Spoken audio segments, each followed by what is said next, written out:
Bienvenidos guerreros de la fe. Hoy nos adentramos en un viaje profundo, poderoso y revelador. Las señales del fin y la inminente venida de nuestro Señor Jesucristo. Prepárate para descubrir verdades que estremecen la tierra, el cielo y el alma, para abrir los ojos y el corazón a lo que está por venir.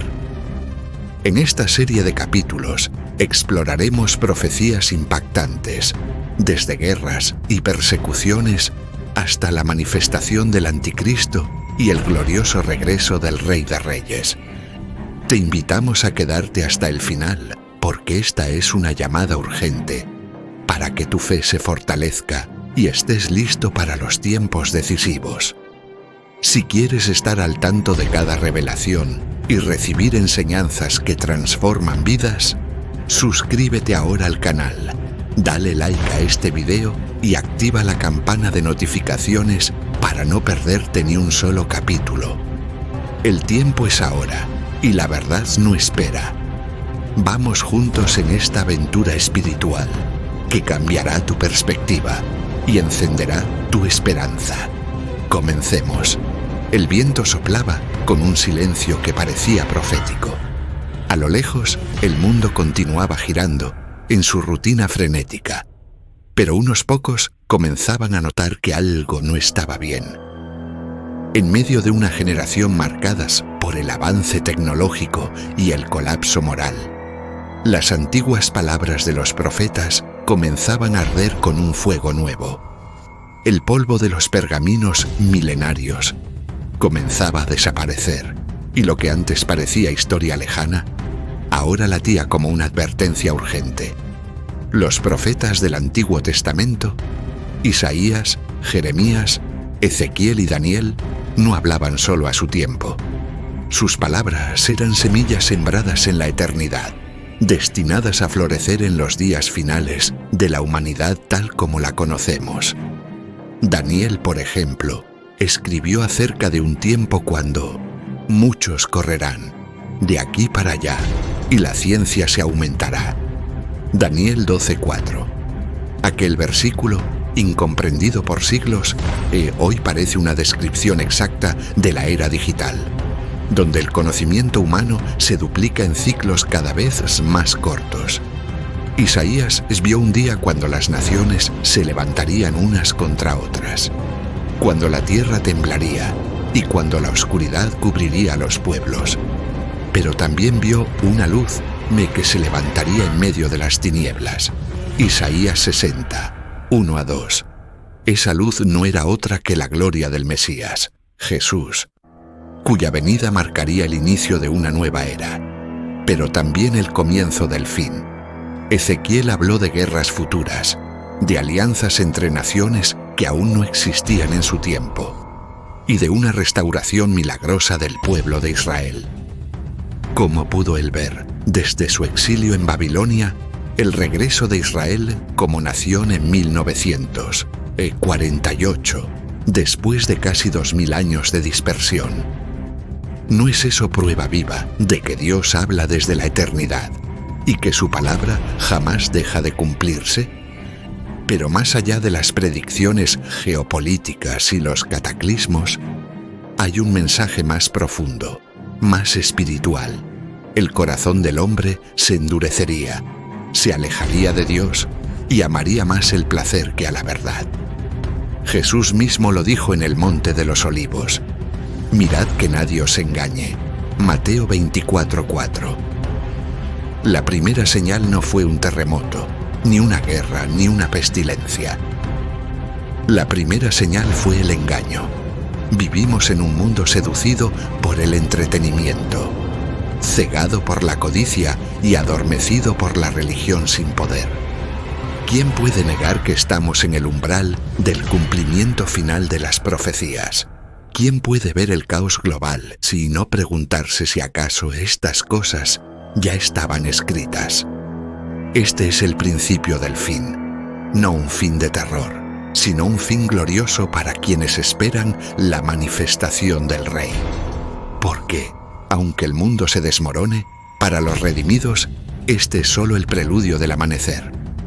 La noche puede ser oscura, pero el sol de justicia se levantará con salvación en sus alas. Malaquías 4:2. Y así, con la mirada fija en las Escrituras, comienza esta travesía por las señales del fin.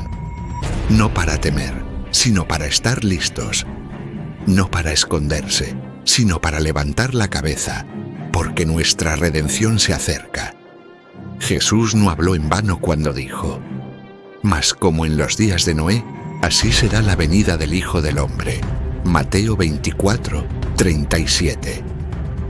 Sus palabras fueron un eco profético hacia el pasado, señalando que el futuro no sería tan distinto del principio, porque el corazón del hombre, a través de los siglos, no ha cambiado. El mismo pecado que llenó la tierra de violencia en los días de Noé, ahora reaparece en un ropaje más sofisticado, pero igual de letal. En Génesis 6:5 se dice: «Y vio Jehová que la maldad de los hombres era mucha en la tierra, y que todo designio de los pensamientos del corazón de ellos era de continuo solamente al mal». Esta descripción no habla solo de crímenes visibles, sino de una corrupción interior, profunda, generalizada. Un mundo en el que el pecado dejó de ser vergüenza para convertirse en motivo de orgullo. ¿No es esa la misma atmósfera que envuelve a la sociedad actual? Noé vivió en una generación donde la violencia era el lenguaje del poder, donde la inmoralidad era celebrada y donde Dios había sido relegado a la indiferencia. Las familias se deshacían, los pactos eran ignorados y los hombres se guiaban por lo que les parecía bien, no por lo que era correcto. Y sin embargo, en medio de aquella oscuridad, un solo hombre halló gracia ante los ojos de Dios. Noé no fue perfecto, pero fue fiel. Mientras los demás reían, él construía un arca. Mientras se daban en casamiento y celebraban como si nada pudiera cambiar, Noé predicaba justicia. Él fue un profeta silencioso, cuya obediencia gritaba más fuerte que las palabras. Día tras día, golpe a golpe, martillazo a martillazo, Noé levantaba un refugio mientras anunciaba un juicio. Hoy también se está construyendo un arca, no una de madera, sino espiritual, la iglesia verdadera, el cuerpo de Cristo que se está preparando para ser arrebatado antes de que las aguas del juicio vuelvan a cubrir la tierra. Y al igual que en los días de Noé, el mundo se burla. Llama locura a la santidad, exageración al arrepentimiento y fanatismo a la fidelidad. La violencia ha vuelto a tomar las calles. Niños matan a niños. Padres destruyen a sus propios hijos. La pornografía, el tráfico humano, el egoísmo institucionalizado. Todo forma parte del mismo diluvio moral que ahogó al mundo antiguo. Pero esta vez no vendrá agua, vendrá fuego. 2 Pedro 3:7. El mismo Dios que cerró la puerta del arca antes del diluvio, cerrará otra vez la puerta de la gracia. Y cuando eso ocurra, nadie podrá entrar. Porque en aquel día, los que no creyeron la predicación del Evangelio lamentarán no haber escuchado la advertencia. Así como Noé, somos llamados a preparar el arca, a predicar aunque se burlen, a vivir en santidad aunque la corrupción sea viral, porque pronto sonará la trompeta y el juicio no tardará. Los que ignoren las señales quedarán atrapados en la tormenta, pero los que caminen con Dios, como Noé, hallarán gracia y salvación. Y oiréis de guerras y rumores de guerras. Se levantará nación contra nación y reino contra reino. Y habrá pestes y hambres y terremotos en diferentes lugares. Y todo esto será principio de dolores. Mateo 24, 6-8. Jesús no fue ambiguo. Antes de su glorioso regreso, el mundo experimentaría convulsiones profundas, como los dolores de una mujer a punto de dar a luz. Pero estos dolores no son señales del fin inmediato, sino las primeras contracciones de un parto profético. el nacimiento del reino glorioso de Dios sobre la tierra. El mundo, como una mujer encinta, se estremece. Las guerras ya no son conflictos localizados, son fuegos que amenazan con encender la pólvora global. Oriente Medio tiembla, Europa se divide, América se polariza. Los ejércitos se arman, los tratados se rompen y el miedo se convierte en moneda corriente. Las palabras de Jesús resuenan en cada noticiario. Rumores de guerras. Pero no solo son conflictos bélicos. Las pestes, como sombras invisibles, recorren la tierra. En las últimas décadas, enfermedades desconocidas han surgido, muchas sin cura, y otras modificadas por manos humanas. Pandemias como la del COVID-19 marcaron la fragilidad del sistema mundial, demostrando que toda la tecnología y ciencia del hombre no pueden resistir la palabra profética de Jesús. Jesús dijo que vendrían pestes, en plural, no una, sino muchas, epidemias de miedo, virus físicos y espirituales, aflicciones que afectarán no solo el cuerpo, sino también la mente. Y en medio de estas plagas, el hambre avanza como un jinete implacable. Mientras unos tiran la comida, otros mueren por un bocado. Mientras unos engordan en exceso, otros niños desfallecen sin haber probado pan en días. ¿No es esta la profecía de Apocalipsis 6, donde un caballo negro representa la escasez y la injusticia económica? El hambre no solo será física, sino también espiritual. Habrá hambre de la palabra de Dios. Amós 8:11. Porque en medio del caos muchos buscarán verdad y no la hallarán. Las Biblias estarán cerradas, las iglesias vacías de poder, y los falsos maestros ofrecerán entretenimiento en lugar de alimento. Los terremotos mencionados por Jesús no son meramente sísmicos. Son sacudidas a las estructuras del mundo, políticas, económicas, morales. Es el temblor de una tierra que gime por redención. Romanos 8:22. Cada crisis es una campana que anuncia: el reino de Dios se acerca. Arrepiéntete. Prepara el corazón. Pero Jesús no nos dejó estas señales para infundir terror, sino esperanza. Porque si los dolores han comenzado, es señal de que el parto se aproxima. El fin del sistema corrupto de este mundo está cerca, y con él, el amanecer del reino eterno.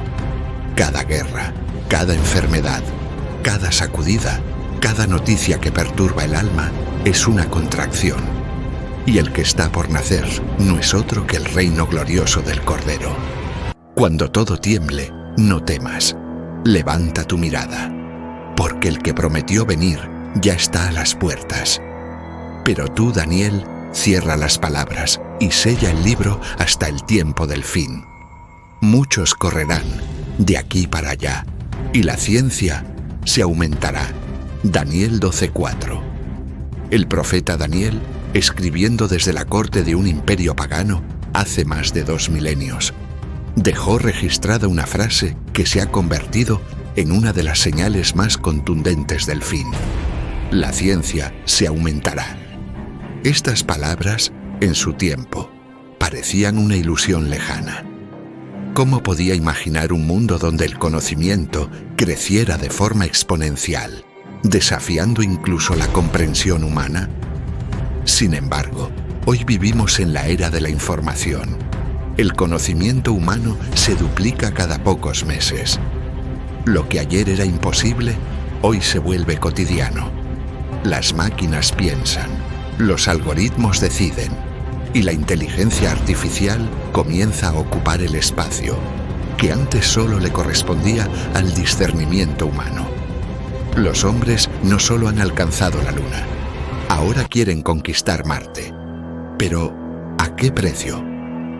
Muchos corren de aquí para allá, como lo profetizó Daniel. Vuelos, trenes, autos, internet. Vivimos conectados globalmente, pero desconectados espiritualmente. La humanidad ha logrado comunicarse en segundos con alguien al otro lado del mundo. pero ha perdido la capacidad de hablar con Dios en oración. Se construyen rascacielos, se manipulan genes, se juega con la vida, pero se olvida al Creador. La tecnología no es en sí misma el problema. De hecho, puede ser una herramienta para la expansión del Evangelio. Pero cuando se convierte en ídolo, cuando el hombre se enaltece por su ciencia y desprecia la sabiduría de Dios, el conocimiento se vuelve destrucción. Profesando ser sabios, se hicieron necios. Romanos 1:22. Así camina esta generación, con teléfonos inteligentes en las manos, pero con corazones endurecidos. Los profetas modernos no visten túnicas. A veces son ingenieros, médicos, científicos que sin quererlo muestran que la Biblia ya habló de todo lo que ahora vemos. El transhumanismo, la inteligencia artificial, el control digital, la vigilancia global, todo parece ir formando un escenario donde el anticristo podrá gobernar con facilidad. ¿Y la Iglesia? Muchas veces dormida, entretenida, fascinada por las luces de la modernidad, mientras se acerca la hora más oscura. La multiplicación del conocimiento ha acelerado los tiempos.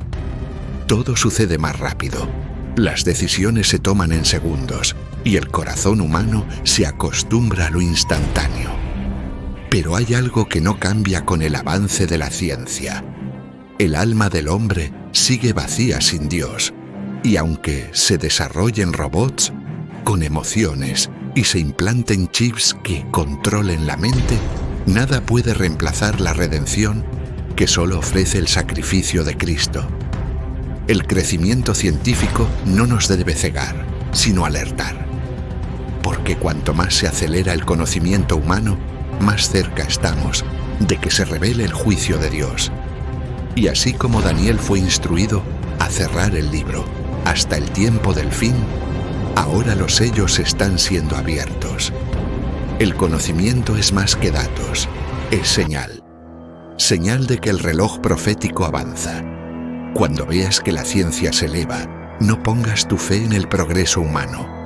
Vuelve a la palabra, afirma tu alma, porque pronto, muy pronto, vendrá el Rey, y toda sabiduría humana quedará en silencio ante su trono de gloria.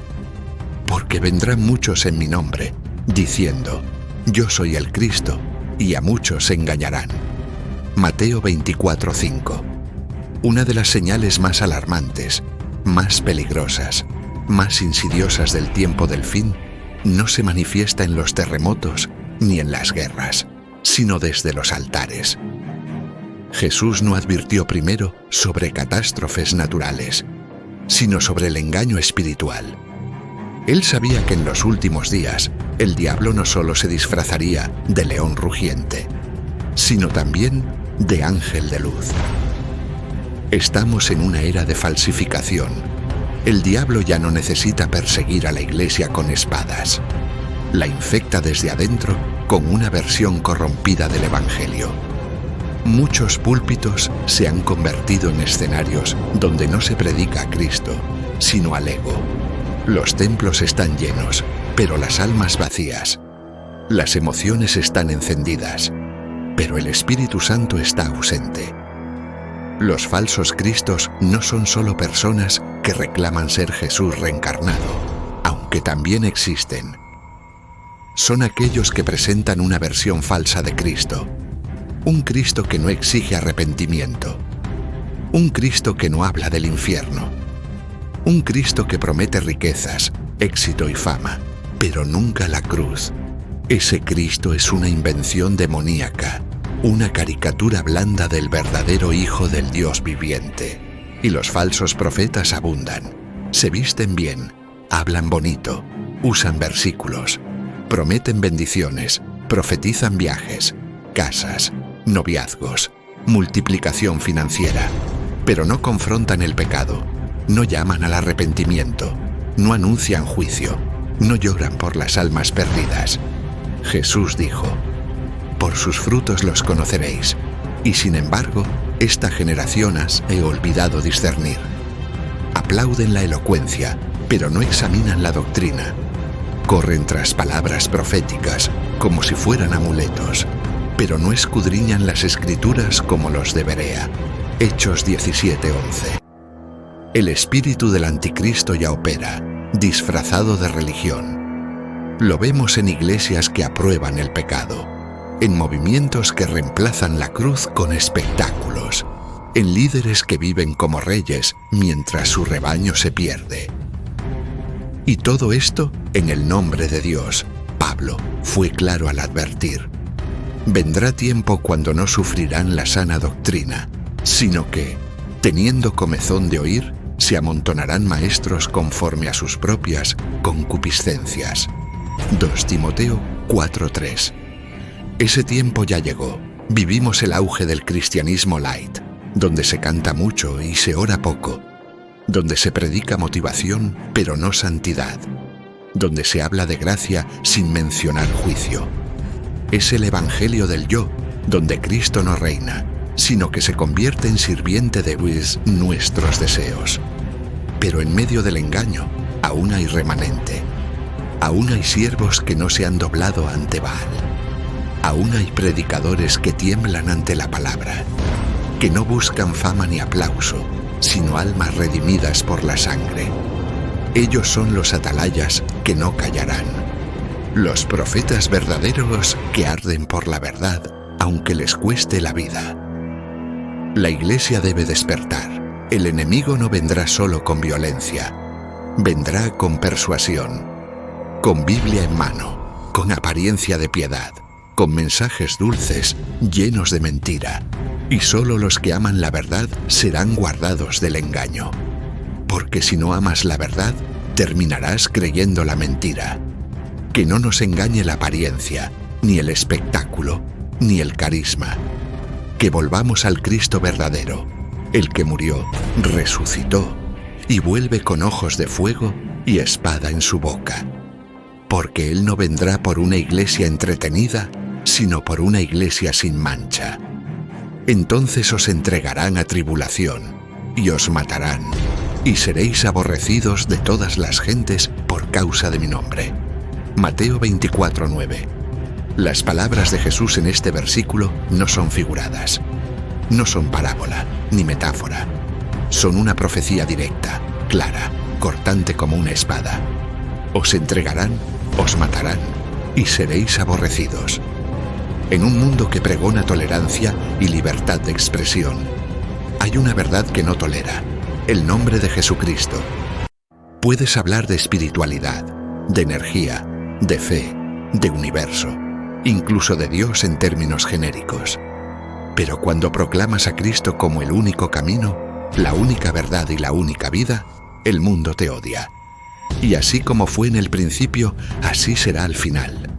Los primeros cristianos fueron quemados, decapitados, crucificados, lanzados a las fieras, no por crímenes, sino por confesar que Jesús es el Señor.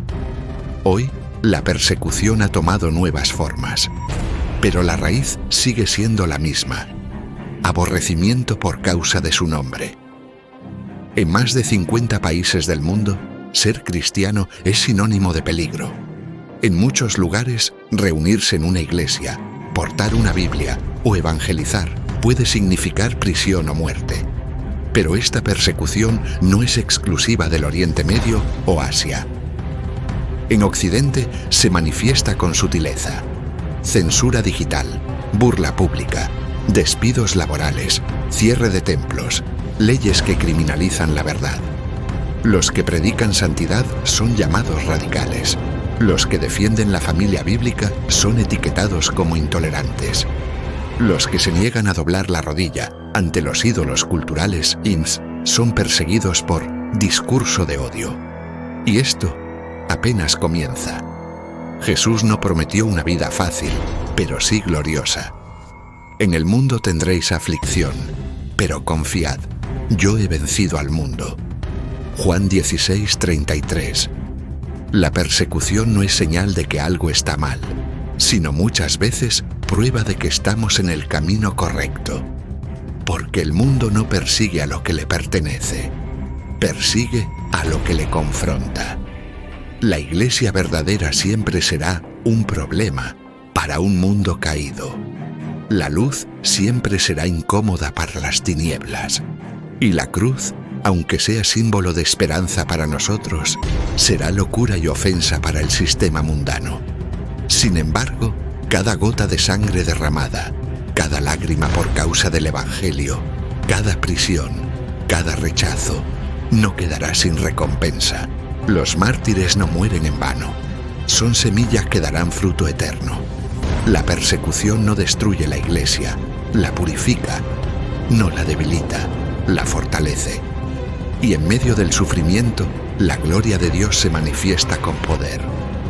Jesús prometió que quienes perseveraran hasta el fin serían salvos, no quienes escaparan, no quienes se adaptaran, sino los que perseveraran.